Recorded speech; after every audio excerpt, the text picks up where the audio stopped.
Welcome to a day in the life of homeschooling. In this video, I'm going to be taking you along for a typical homeschool day with myself and my 5 kids, 7 and under, showing you how I choose to homeschool and the homeschool methods and styles that I tend to follow.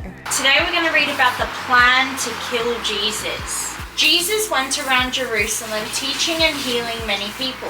Now I'm going to read Matthew 26, 1 to 5, and this is going to talk about what I just said. Today's a special video as it's part of a collaboration series amongst myself and 4 other Christian homeschooling mamas. We are so passionate about homeschooling our children and raising our kids for the glory of God. So I thought, what better way to encourage other new homeschooling mums or mamas who are in the research phase of homeschool than by joining forces and showing you how different each family is and how certain homeschool styles and methods look in real life settings. Stacey from Abiding Home, Sheri from Our Life Homeschooling, Dayna from Our Sweetie Birds Home, and Hannah from Hannah Gravel have all uploaded their day in the lives already. So once you've watched this video, I would love for you to continue watching their videos by clicking on the playlist linked in the description below, where I have saved everyone's video from this collaboration. So if you are new here, hello, my name is Marissa Vent. I am a mum of 6 kids and 5 of them are 7 years old and under. I live in central Queensland, Australia, and I have been married to my wonderful husband for nearly 9 years now. So we are a Christian family and I absolutely love homeschooling my children. So let's start from the beginning. I try my best to wake up at around 4:45 a.m. every single morning to get my coffee, which makes me happy, and to do my Bible reading. What this does is it gives me time to breathe and set myself up for the day, and I will also set up our morning time so that once the kids are awake, we are ready to go. I do like doing our morning time while the kids are eating breakfast, but sometimes if I'm a bit behind on schedule, I will feed them first and then let them run off and play as I tidy up and then quickly set up our homeschool. This allows me to start my mornings in a slow, natural way. Instead of waking up and feeling so rushed and stressed, I get overstimulated really easily. And because I have 5 kids, 7 and under, it's really noisy and full on in our house once everyone is up. So that morning time is really important to me.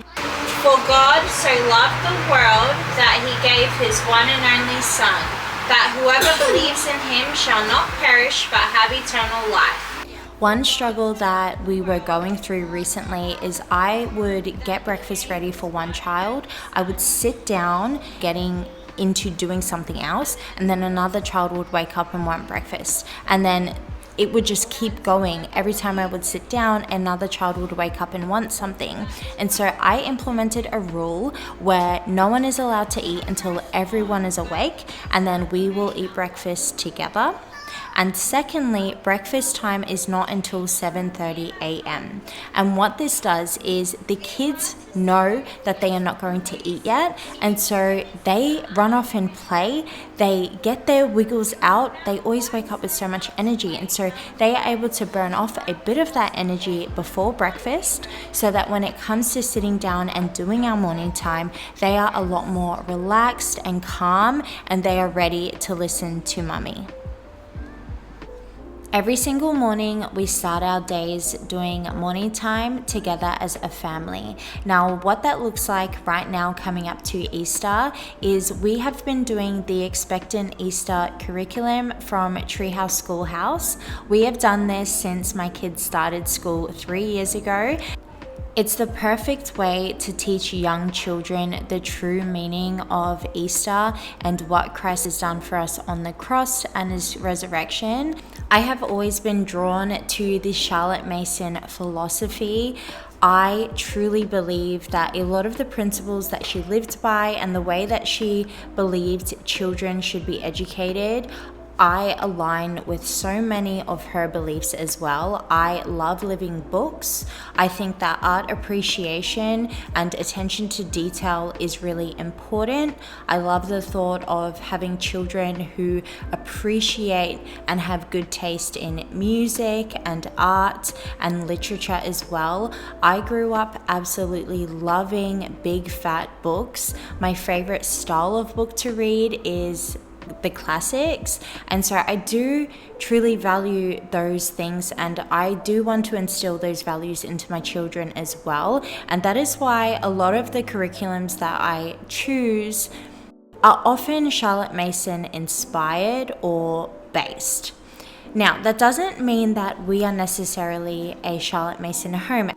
I truly believe that every homeschool is eclectic if we are trying to cater our school days to our children instead of trying to follow a curriculum.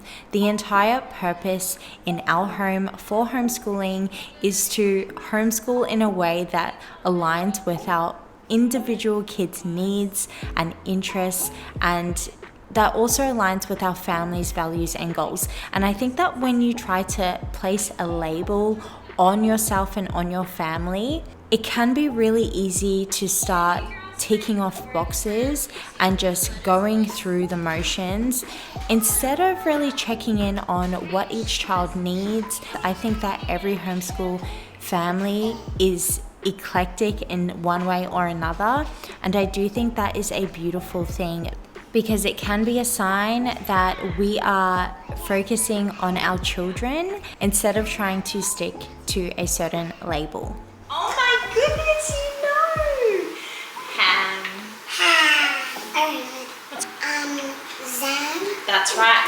Zam! What's quite funny is that before I filmed this video, in my mind, I thought that we were eclectic. I knew that. But then I also thought that we were predominantly a Charlotte Mason family. But truth be told, as I am watching this video, we are those two styles. But I think I am also quite natural and flexible and love Montessori learning, and you're going to see why I believe that. If you look through my past few videos where I am sharing other day in the lives of our homeschool, you will find that when we are not doing a curriculum, we are doing a lot of hands-on activities. And this is especially true with my kids who are preschool age, in kindy and in year 1 to 2. A lot of the activities and lessons that we do, I try to include hands-on elements to keep the kids engaged. I also really enjoy simple, short, to the point lessons that my kids are engaged in, that I can set up with ease, so there's not a lot of planning, if any planning required. I love having those props and those tools available for my kids to be more engaged. Yeah, done. Good job. All right, girls, I would like you to put all these in here. All right, we're going to count by 5s. Ready? 5. And so when I implement easy little fun games and hands-on activities for these lessons, I just find that the entire lesson goes much better. They become excited and eager to learn alongside me, and so it is really worth the extra effort to just get out our stacking cubes, to pull out the post-it notes, to cut up a few letters, to turn the lesson into a game. It just makes the whole home so much more fun and exciting. If it was up to me, I would love to just have an open and go curriculum like The Good and the Beautiful. We use them for our language arts and math and history. I love how there is no planning involved. I can just open up the workbook for that day and we can do our lesson with super minimal planning and prepping time. I love that, but when it comes to my children, there needs to be an ebb and flow of choosing whose needs we are going to satisfy. And so I have found a happy medium. With my oldest son, we do The Good and the Beautiful language arts and math every single day. We also follow their history, but when it comes to my younger kids, I do use a lot of hands-on Montessori style resources and learning activities with them. And the bonus of this is my son wants to join in with the girls' lessons just for fun. He's already done his math and his language arts, but because we are making the lesson more engaging, he always wants to come in and join in. And so of course I am going to encourage that and support that too. It really helps bond our family together as well, and it fosters those meaningful relationships and teamwork and communication when we are all working together as a unit, focusing on a lesson. We are also a very relaxed family because I tend to change things up each day to suit my own needs. And what I mean by that is I don't like having a lot going on in my day. And so I have my priorities laid out really well. For one, I try to work out every single day. 2, I try to get my coffee and Bible reading in every single morning. 3, I try to get our language arts, our math, and our reading done. Reading as in our family read alouds at nighttime. And those are my 3 priorities. I place a big emphasis on natural learning, and so when I have busy days, I do a bit of work from home as well. While it's not ideal that I don't do all of my homeschool for that day, I do try to stick to my priorities so that I can get everything else done. Now, the way that I make this work for our family is we actually homeschool all year round.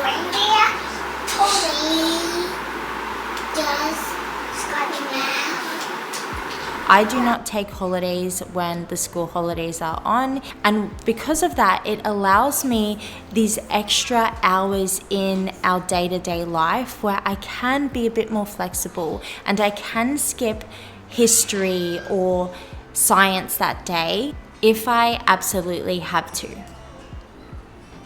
On these days, the rule is that no technology is allowed until I start making dinner at around 5 p.m. each night. And what that does is it encourages the kids to use their minds and be creative. They get to play together, they can help themselves to the hose outside, they get access to their toys, and because there are 5 of them all within a year of each other, they have so much fun playing together. There are a lot of fights and there is a lot of training involved in my days, and because of that I also find that some days we don't get a lot done because we need to stop our lessons to focus on that character training, and that's totally fine. That is the entire point of homeschooling, because for me, training that godly character is more important than getting an A on a math test. It is more important for me to be able to sit down with my children and talk to them face to face and try to figure out what is going on within their heart so that we can work upon it and pray about it and turn to scripture.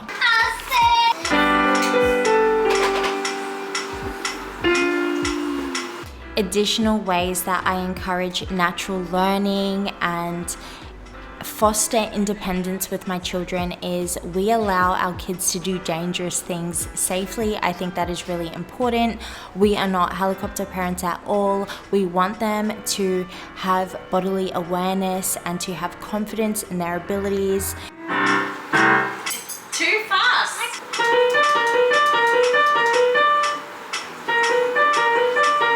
That's it, good.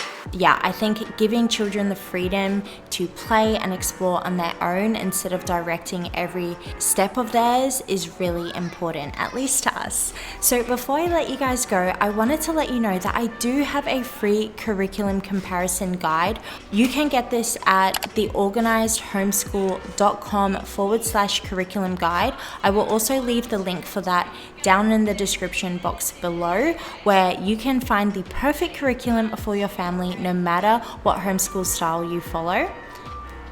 If you enjoyed this video, I would love if you could like and subscribe because it really helps me out. Let me know in the comments below if you are a new subscriber. Let me know how you found my channel. Did you come from someone else's video in this collaboration series, or did you find me on your homepage? I would love to know. I am actually the last collaborator in this series, and so I am going to loop you guys right back around to Stacey from Abiding Home, who did upload the first video for this series. She is a wonderful Christian mama of 8. She homeschools her children and she is just so calm and such an inspiration to myself. I know you guys will love her too.